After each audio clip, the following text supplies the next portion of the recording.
Good morning विद्यार्थी मित्रों, मैं नीतीश कुमार यादव ऑनलाइन शैक्षणिक पद्धति में आप सभी का स्वागत करता हूं। आज हम कक्षा 8 के मैथ के चैप्टर नंबर 2 के प्रश्नावली 2.2 के क्वेश्चन नंबर 7 से स्टार्ट करेंगे, क्योंकि इसके अगले वीडियो में हमने क्वेश्चन नंबर 6 तक को हमने सॉल्व किया था। तो चलिए शुरू करते हैं। क्वेश्चन नंबर 7 कह रहा है कि 8 के 3 लगातार गुणजों का योग 888 है, तो गुणजों को ज्ञात कीजिए। तो चलिए,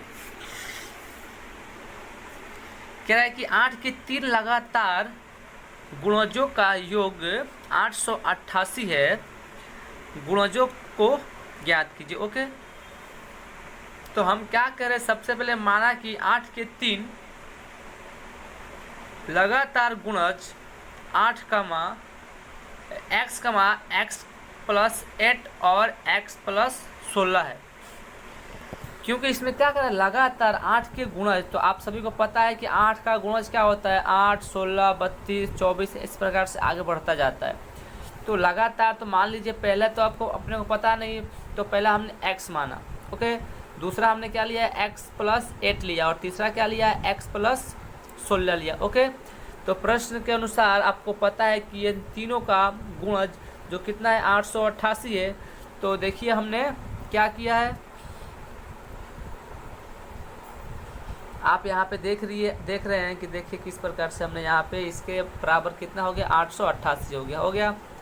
अब आप इसमें देख सकते हैं x कितने, तो 3x है ना, और 8 और 16 कितना होता है, 24 होता है। तो हमने यहाँ पे क्या लिख दिया है, 3x plus 24 is equal to 888। Okay, यानी कि 3x प्लस 24 बराबर 888 हमने लिख दिया। ओके, अब आप देख रहे हैं कि यहाँ पे 3x प्लस 24 है ना। तो इस 24 को अगर निकालना है तो हमें क्या करना पड़ेगा, दोनों पक्षों में से 24 घटाएंगे। देखिए, तो यहाँ पे ये जो है ना, इस दोनों पक्षों में से हमने क्या किया, 24 को घटाया। तो इस 24 से ये 24 और ये 24 कट जाएगा। ओके, और इसमें से भी 888 में से 24 माइनस हो जाएगा। तो यहाँ पर कितना बचेगा, 3x is equal to 864। Okay, अब देखिए 3x है ना, अगर इसमें से अपने को 3 को निकालना है तो हम क्या करेंगे, दोनों पक्षों को 3 से भाग देंगे। तो इस 3 से ये 3 कट जाएगा, और इससे हम इसको भाग देंगे तो कितनी बार में कट गया, तो ये x बराबर हो गया 288। क्योंकि 3 से हम भाग दे रहे हैं 864 को, तो 288 बार में कट रहा है। ओके, तो आप देख रहे हैं यहाँ पे x बराबर कितना आ गया, 288 आ गया। ओके, अतः 8 का पहला गुणज कितना होगा, तो ये हो गया 288, और 8 का दूसरा गुणज कितना होगा, था 288 प्लस 8 यानी कि 296, और 8 का तीसरा गुणज यानी कि 288 प्लस 16 इज इक्वल टू हो गया 304। तो यहाँ पे हमने सॉल्व किया कि 8 के 3 लगातार गुणजों, तो हमने 8 के 3 लगातार गुणज को ज्ञात कर लिया। ओके, अब हम प्रश्न नंबर 8 को सॉल्व करेंगे। कह रहा है कि 3 लगातार पूर्णांक बढ़ते क्रम में उन्हें क्रमशः 2, 3 तथा 4 से गुणा कर योग करने पर योगफल 74 प्राप्त होता है। तीनों पूर्णांक ज्ञात कीजिए। देखिए, पहले तो कह रहा है कि 3 लगातार पूर्णांक चढ़ते क्रम में लेकर उन्हें क्रमशः 2, 3 और 4 से क्या करना है, गुणा करना है, और गुणा करने के बाद से योग करने पर जो उनका योगफल आ रहा है वो कितना है, 74 आ रहा है। ओके, तो चलिए, माना कि 3 लगातार पूर्णांक x प्लस 1 और x प्लस 2 है। ओके, उसके बाद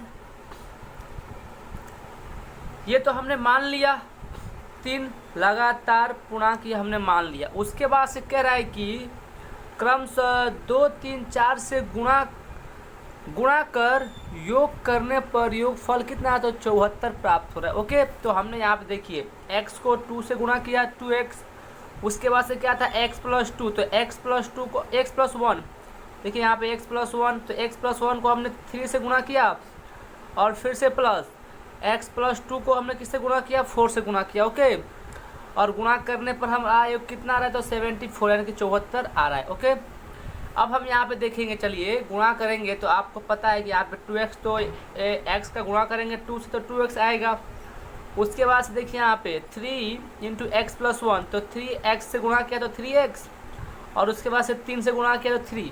ओके, फिर यहाँ पे 4 का गुणा किया x से तो 4x, और 4 का गुणा किया 2 से तो यहाँ पे 8 आ गया। ओके, इक्वल टू कितना गया 78। अब हम इसमें देख रहे हैं x कितना है, तो 2x plus 3x plus 4x यानी कितना 9x हो गया। और यहाँ पे देखिए 3 और 8 कितना होता है 11, इक्वल टू कितना हो गया तो 74। ओके, आगे देखिए अब 3, अब यहाँ पे आप देख रहे हैं कि हमारे पास कितना है, तो ये हमारे पास 3x plus 11 is equal to कितना 74।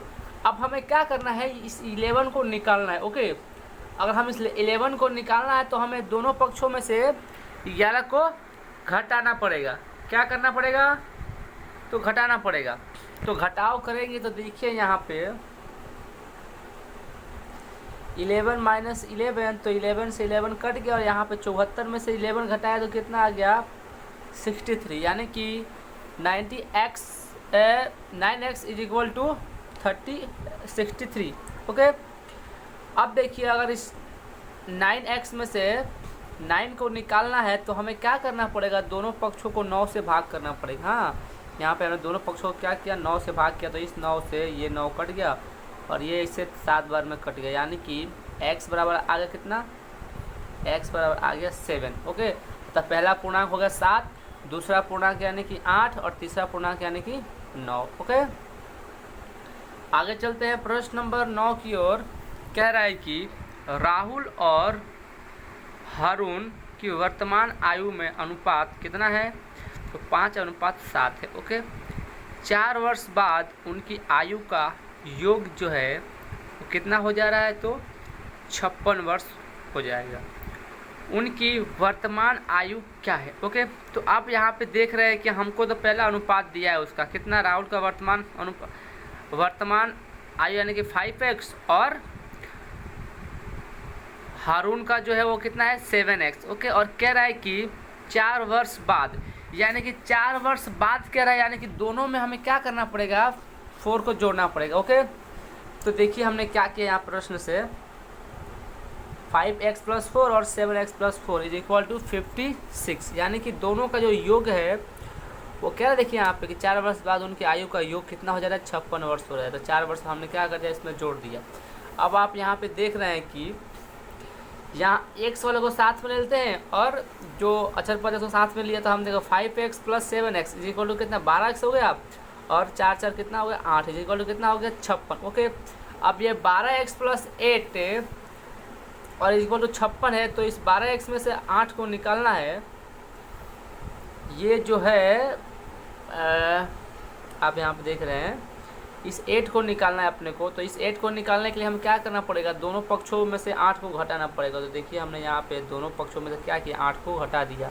तो हम देखिए ये 8 से ये 8 कट गया, और 56 में से 8 घटा दिया तो कितना आ गया यहाँ पे 12x इज इक्वल टू 48 आया।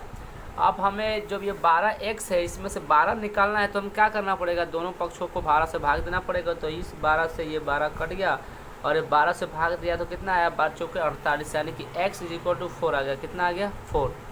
तो अब हम यहाँ पे लिख सकते हैं राहुल की वर्तमान आयु बराबर 5 × 4 और इक्वल टू 20 वर्ष, और हारून की वर्तमान आयु यानी कि 7 × 4 इज इक्वल टू 28 वर्ष। क्यों ये 4 कहाँ से आया, तो x हमने यहाँ पे माना था। देखिए यहाँ पे हमने माना था 5x और 7x, तो x का मान हमने क्या निकाला 4। तो हमने देखिए यहाँ पे जब x का मान 4 निकल गया तो हमने इससे गुणा किया तो 20 आ गया, और इसका तो 28 आ गया। ओके, आगे चलते हैं प्रश्न नंबर 10 की ओर।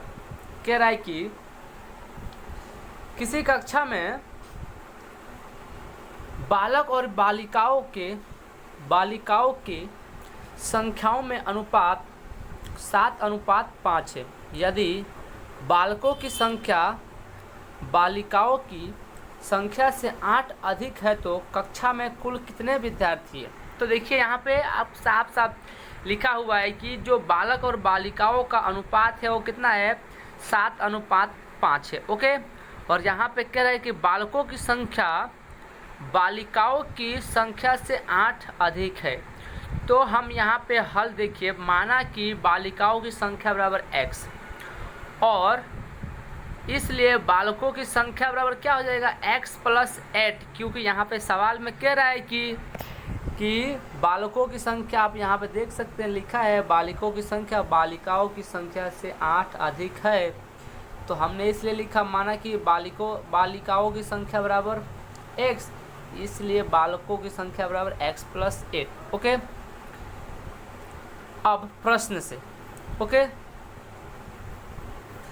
यहाँ पे देखिए क्या कह रहा है कि, तो हमने देखा यहाँ पे प्रश्न अनुसार देखिए x + 8/8, क्योंकि यहाँ पे अनुपात दिया है। ओके, तो हमने कह रहा है कि यहाँ पे बालक और बालिकाओं के संख्या में अनुपात कितना है, तो 7:5, यानी कि बालक का अनुपात कितना, 7:5 है ना। तो अब यहाँ पे हम क्या कर रहे हैं, देखिए बालकों की संख्या कितना है x + 8 बाई बालिकाओं की संख्या x = 7/5।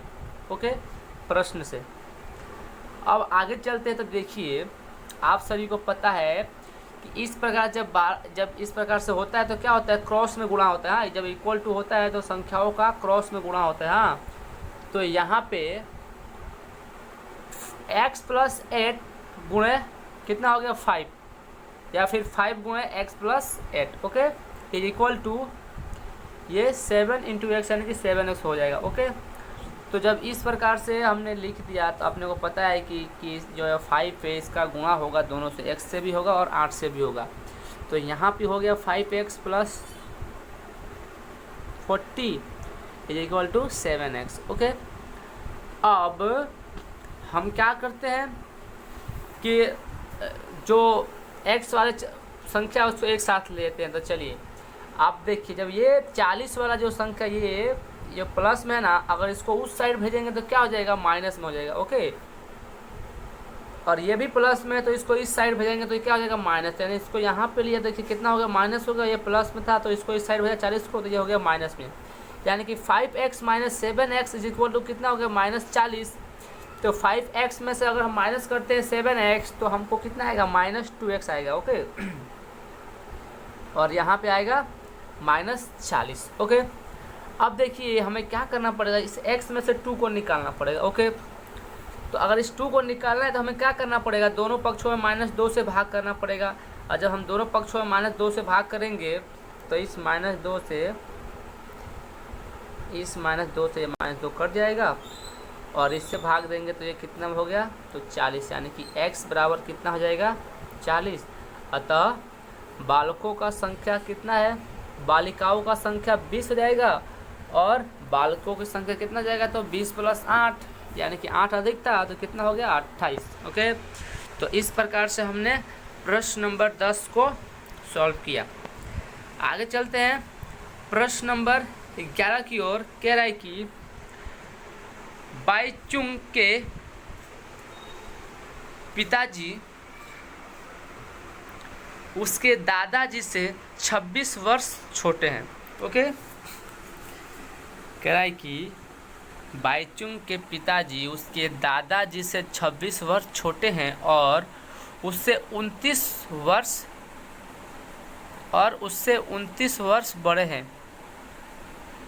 यानी कि जो बाईचुंग के पिताजी उसके दादाजी से 26 वर्ष छोटे हैं, हाँ, और उससे यानी कि बाईचुंग से 29 वर्ष बड़े हैं। यदि उन तीनों की आयु का योग 135 वर्ष है तो उनकी आयु का अलग अलग ज्ञात कीजिए। ओके, तो माना कि हम क्या, बाईचुंग की आयु बराबर x वर्ष लिया।